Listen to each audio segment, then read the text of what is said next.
You're still wearing that same sour face, huh? This high-end restaurant isn't a place for someone like you. The moment he noticed me, the manager started grinning and immediately began picking on me. Are you washing dishes here? You're a high school graduate at your age and can't even do your job. I doubt anyone would hire you. His mistress laughed along with him, shaking her shoulders mockingly as she made fun of me. I see how it is. Hey, you get out of the customer's entrance. We have $1 million deal with a major construction company coming up. He made a shooing gesture like he was chasing away a stray cat and glanced at me briefly. Nothing had changed since we worked together. If anything, they had both gotten worse. But thanks to that, I could retaliate without hesitation. With anger burning in my chest, I calmly began my counterattack to drag them into the abyss. My name is John West. I work at a construction company. Our company mainly handles primary subcontracting work, receiving projects from major construction firms and distributing the work to secondary subcontractors. I've been the manager of the construction management department for 3 years. Despite the busy schedule, I found my work fulfilling and rewarding. But then, one day, a shocking event occurred. Vice President Smith staged a coup. The CEO, Mr. Anderson, was ousted without having time to prepare for his subordinates' rebellion. Mr. Smith's cunning move was to appoint Mr. Anderson as chairman, a position with no real power for appearance's sake, while he took control of the company as the new CEO. Naturally, the company was in chaos for a while, but many employees were too scared to oppose Smith's strong-arm tactics, fearing they might be next. During this time, Mr. Smith steadily placed his people in upper management. He also brought his son Steve, who was working for another company at the time, and made him the manager of the construction management department directly above me. The worst part was that Steve was even more arrogant than his father. He flaunted his position as the CEO's son, bossing everyone around from the moment he joined. He also openly looked down on employees who graduated from local colleges or high school, boasting about his degree from a prestigious private university. I caught his eye especially because I wasn't a college graduate yet held a managerial position. Ever since he became the manager, it became a daily occurrence for him to harass me, like not passing on important information. If I made even a slight mistake, he hurled terrible insults at me, calling me a high school graduate loser and such. Even so, I enjoyed my work, so I endured these treatments and diligently continued my duties. Then, after a while, a new person joined our company. Her name is Catherine.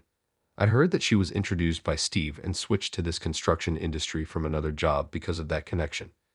Catherine was assigned directly under Steve in the construction management department, making her my subordinate. Today is her welcome party. The atmosphere in the company, where Mr. Smith holds the real power, is somewhat tense, and everyone seems uncomfortable, but the drinking party was proceeding without any trouble. As the drinks flowed, the mood relaxed. I got to go to the bathroom. However, on my way back, I witnessed an unbelievable scene. I couldn't help but peek at the familiar voices coming from behind the hallway shadows. There I saw Steve and Catherine whispering to each other. Hey, let's sneak out together. This party is so boring. Don't be unreasonable. We can't have the guest of honor and the manager missing from your welcome party, can we? The two people saying this were clearly not maintaining the usual distance between a boss and a subordinate. Catherine was leaning on Steve in a way that only lovers would. That's when it hit me. Wait a minute, Steve is married. Does that mean they're having an affair? Before they noticed me, I quickly pulled my face back and hurried back to my seat, still confused. Eventually, they returned as if nothing had happened. Seeing how natural they were, I realized that their relationship hadn't just started yesterday or today. Determined not to get involved, I decided to keep what I had seen to myself. But from then on, Steve often took Catherine out for fieldwork or inspections, leaving their desks empty more and more frequently. Their behavior became so blatant that everyone in the department started to notice, but no one dared to say anything. So, their actions escalated one day when it had become an unspoken rule within the department about their relationship. Catherine made a major mistake in her work. However, the first person Steve scolded was me. Catherine is still not used to the work here. It's your job as her supervisor to support her. Yes, I'm sorry. By the way, when I assigned that task to her, I had repeatedly warned her it's crucial to double-check, so don't send emails to the client on your own. This was because Catherine had made similar mistakes before, but in the end, it seemed she hadn't listened to my warnings at all and once again caused this clerical error through her own arbitrary decisions. Well, it was still true that I had failed to supervise properly. Oh, come on. That's why people with only a high school diploma are useless. I can't understand why someone like you is even a manager. It must be because that idiot former CEO promoted his favorites without any reason. I was instinctively angry at these words, but it was also true that Mr. Anderson liked me. If I clumsily argued back, it would only harm Mr. Anderson's position, so I apologized once more and then went to guide Catherine on her work. Catherine, everyone makes mistakes, but this is the second time you've made this error, right? I believe I told you to take proper notes of what you're instructed to do, I said. Instead of scolding her, I calmly explained. Catherine looked at me with an annoyed expression. Then in a childish, condescending tone, she replied, "Oh, did you say that? Sorry, I just can't remember things from guys I'm not into." As she fiddled with her overly decorated nails and flashy blouse, completely inappropriate for the office, she chuckled mockingly. Even I was taken aback. "Catherine, this is a workplace. It's for working. Your preferences don't matter here. Of course, in your private time, you can feel however you want, but as long as you're being paid, please take your job seriously." I said this a bit more firmly than usual. However, Catherine seemed displeased with this, and the next day, I was called in by Steve, the manager. "Hey you, I heard you said some awful things to Catherine. Poor girl is deeply hurt." I frowned at his words. This morning, Catherine came to work looking more glamorous than usual, and I even saw her making a hair salon appointment instead of working. She didn't seem deeply hurt at all, but that's beside the point. There's a misunderstanding. I just gave her some advice on her work attitude. But Steve glared at me as if I were a pesky bug. "What are you, a mere high school graduate, defying me?" "Fine, I see we need some time to reflect." Steve paused and then smirked. "From today, you're demoted to a regular employee, and Catherine will take your manager position." What? I was utterly stunned by this sudden decision. What is this guy saying? Is he serious? Hey, wait a minute, this is really unacceptable. Besides, Catherine doesn't even understand the work of this department at all. However, Steve, the manager, with his face turning red, yelled back at me, not listening to my objection at all. "Shut up. Shut up. Don't talk like you know anything, you bottom feeder. Do you know who I am? I'm the CEO's son. We're the ones running this company. If you've got complaints, then get out." With that, Steve threw the documents that were on his desk at me. "Write your resignation letter right now. If you don't, I'll throw this ashtray next," he said, grabbing the ashtray from his desk. I reluctantly turned on my heel and left his office. Steve's voice seemed to echo throughout the department, and my colleagues looked at me with concern. But amidst the commotion, only Catherine was smirking at me, her eyes filled with a look of mockery and a clear sense of superiority. Seeing her face, I realized that surely Steve had been asked to promote her by his mistress. At that moment, I thought, well, whatever, and felt completely drained. The fact that Steve was using his father's position to privatize the company, Catherine was goofing off without doing the minimum amount of work, and I had to get caught up in their personal drama. All of it was just too ridiculous to bear. If there was one thing I regretted, it was about Mr. Anderson, who had always looked out for me. Once things settled down, I decided to apologize to him properly. Then, I quietly wrote my resignation letter and quit the company abruptly. A few months later, I found a new job at another company in the same construction industry and was busy working every day. ***, today, I was heading to an upscale restaurant for a business meeting with another company. Just before the appointed time, I arrived at the entrance of the restaurant, which had a calm atmosphere with a modern touch. There I encountered two familiar faces for the first time in a while. It was Steve and Catherine, ***. They seemed to notice me too. Steve's eyes widened for a moment but then quickly turned into a sneer, ***. Oh, look who it is. John, the guy we kicked out of our company. Still got that miserable look on your face. What are you doing here? This high-end restaurant isn't a place for a bottom feeder like you," he said, ***.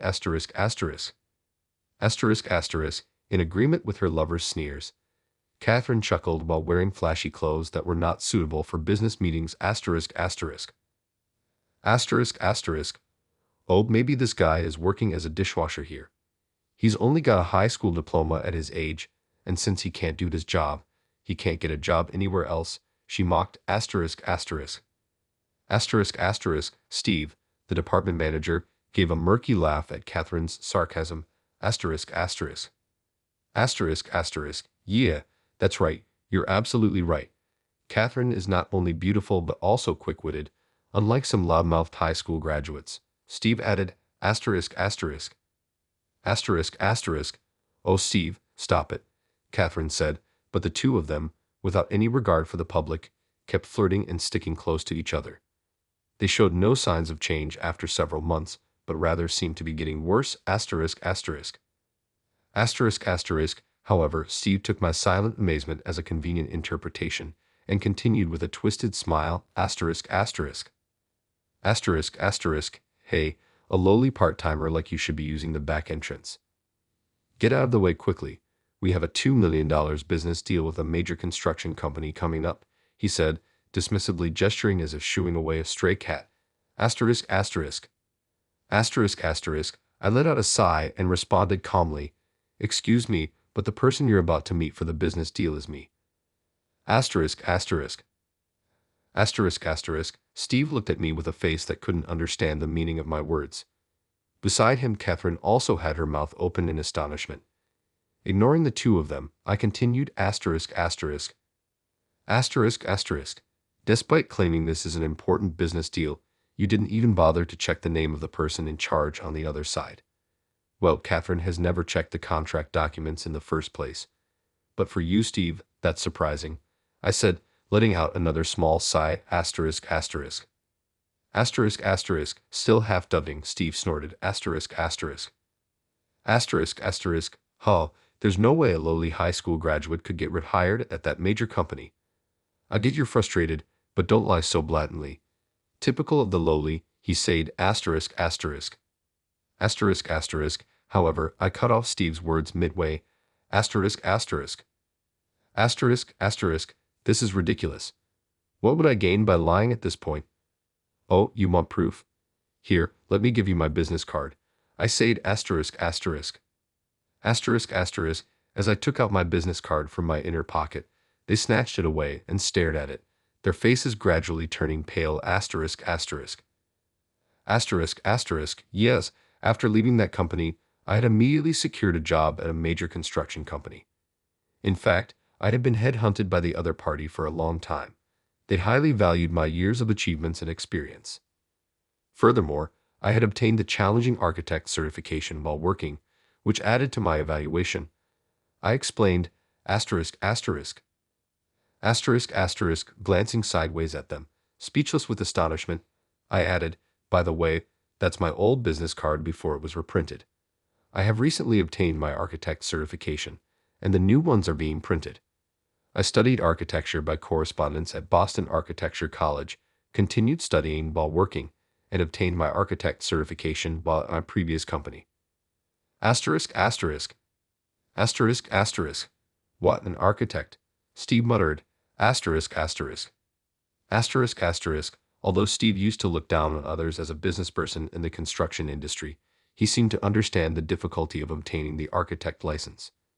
Responding to his reaction, I gave them a deliberately exaggerated smile. Asterisk, asterisk. Asterisk, asterisk. Did you finally believe me? I'm currently in charge of developing a new town for the company, and today was indeed for that business meeting, right? I said. Asterisk, asterisk. Asterisk, asterisk. Oh yeah, yes, Steve replied, taking a step forward to subtly intimidate them.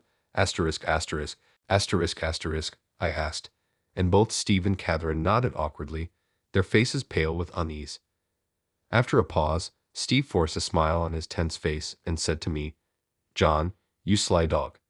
If you had told us earlier about your skills, we wouldn't have been so surprised. Honestly, I've always thought there was something different about you compared to the others. Asterisk, asterisk. Asterisk, asterisk. Just a moment ago, he was mocking me for being a high school graduate, and now he's spewing insincere praise. It's typical brown-nosing, but the sheer audacity is almost impressive. Catherine, following Steve's lead, plastered a sycophantic smile on her face. Oh, me too. I've always thought you were really smart, John, and actually, you're totally my type. Oh, you're making me blush, staring at me like that. As she swayed her hips suggestively, it seemed like she was trying to flirt, but to me, it just looked like she was doing a weird dance. The moment I revealed my true identity, their attitudes changed completely. I guess they got into an affair because they're so similar. Holding back another sigh, I answered without unnecessary comments, "We shouldn't waste any more time. Shall we start the meeting?" They looked surprised but quickly nodded. They probably thought I'd sabotaged the meeting after being kicked out of the company, but I had a specific purpose in saying that. Once I sat down, I immediately asked them to present the contract estimate. Here's the estimate. We appreciate your consideration. Ignoring Steve's overly humble demeanor, I reviewed the document. My eyes stopped at the materials cost section. This was indeed clever. "Excuse me," Steve called out, confused by my sudden pause. I looked straight at him and asked, "Are these figures for the materials cost accurate?" I didn't miss the momentary flicker in Steve's eyes. This confirmed my suspicion. "Catherine," I continued, "we've received a tip that you have been inflating material costs and embezzling the difference. I'll ask again, are these figures correct?" "Well, that is?" Without raising my voice, perhaps the intensity of my demeanor pressured her, causing Catherine to become visibly nervous. While closely watching their behavior, I feigned ignorance and tilted my head. "This is strange. The estimates we provided earlier differ slightly in every category. These are small discrepancies that are easy to overlook individually, but when summed up, they amount to a considerable figure, don't they? Is that so?" The two of them, uneasy under my questioning, fidgeted and exchanged glances. Eventually, unable to withstand the pressure, Steve slammed his hand on the table and, raising his voice as if to intimidate me, shouted, "That's a baseless accusation. We haven't done anything wrong." With that, he hurriedly left his seat, leaving the estimate documents behind. "Hey, wait, don't leave me here." Catherine, left behind, also shouted and chased after Steve, leaving the store. Quietly watching them leave, I casually made a phone call. I'd arranged to meet the person on the other end the following day and put the remaining estimate documents into my bag. The next day, I had taken a pre-approved day off and was visiting someone's house. After identifying myself through the intercom at the gate, the owner of the house came out to greet me. "Mr. Anderson," as I mentioned over the phone. I nodded my head, and Mr. Anderson nodded once. "Ah, you did well. Thank you." Yes, it was Mr. Anderson, who had been ousted by Mr. Smith, who had told me that Steve and Catherine might be inflating the cost of materials. A while back, I had visited this house to report that I had left that company, found a new job, and obtained my long-desired architect license. I also mentioned that my new company had a scheduled business meeting with Steve regarding the new town development project. It was then that Mr. Anderson asked me to investigate whether their suspected overcharging was true. Here's the estimate. Once inside the room, I handed Mr. Anderson the estimate I had received from Steve the day before. Mr. Anderson carefully checked the problematic areas, sighed slightly as if exhausted, then straightened up and nodded his head to me. "You really did a great job. I'm grateful. I knew it was unfair to ask you, who had already left the company, but I couldn't obtain conclusive evidence with my resources." Hearing the regret in his voice, I quickly shook my head. "Please don't say that. I'm the one who should be thanking you. You helped me so much, but I ended up leaving the company. I took this on because I wanted to be of some help, at least this time. Back when I was studying to obtain my architect license, Mr. Anderson provided me with helpful reference books and adjusted my work schedule to accommodate my studies. I believe I was able to obtain my architect license thanks to those days." Mr. Anderson eventually looked down at the estimate and muttered, "Thank you. Leave the rest to me." Then he smiled warmly and said once again, "Congratulations on passing the exam. I always believed you could do it, John." "Thank you." I accepted his words with gratitude. Mr. Anderson looked at me for a moment, and then his smile turned slightly wistful. "My true desire is for you to come back, but at the same time, I think you can go even further in that company and fully utilize your talents," he said. He gave a small chuckle, admitting he was being a bit selfish. Mr. Anderson must be planning to use the estimate I handed over to take down Smith's faction quickly. While the Smith family has been running wild in that company, Mr. Anderson hasn't been quietly retired. He's been gathering allies among employees who oppose Mr. Smith and former executives who were pushed out, secretly preparing to reclaim control. I had considered returning to that company myself, but I apologize for any inconvenience. However, I want to test my abilities in a new place. After changing jobs and achieving my dream, I became more ambitious. I wanted to see how far I could go. Mr. Anderson nodded with a smile and said, "Yeah," as I quietly finished speaking. "That's fine. It's your life and I have my life to live too. Even in my old age, there's still much I can do. I'm looking forward to seeing what kind of dreams you'll build from now on." I clasped his offered right hand firmly with both of mine. His hand, marked by various joys and struggles, was very warm. I promised myself I would never forget that warmth. After that, Mr. Anderson reported the embezzlement case to the police. As a result, the manager was arrested as the ringleader. Catherine was also sent to the prosecutor as an accomplice. To my surprise, further investigations revealed additional crimes by Steve, the manager. He had used similar methods in his previous job to inflate claims and pocket the difference. No wonder he seemed so skilled at it. I felt oddly satisfied understanding this, but Steve's actions became a significant scandal as he had been moving from company to company committing these crimes. Steve was rearrested and is expected to receive a prison sentence. Mr. Smith was forced to resign due to intense pressure both inside and outside the company, taking responsibility for his son's failures. As a result, Mr. Anderson was reinstated as the new CEO. I heard employees cried at his powerful declaration to rebuild the company from its foundation. It may take some time for things to settle, but I'm confident that Mr. Anderson will turn the company into a healthier organization. Meanwhile, I've been busy with the development of the new town. We plan to build high-rise condos with a theme of coexistence with nature and the city center. I'm in charge of the design from scratch. Together with my team, we're exploring better design ideas. Incidentally, we received a new estimate and have formally signed a contract with Mr. Anderson's company. Every day, I savor the joy of shaping my dreams and those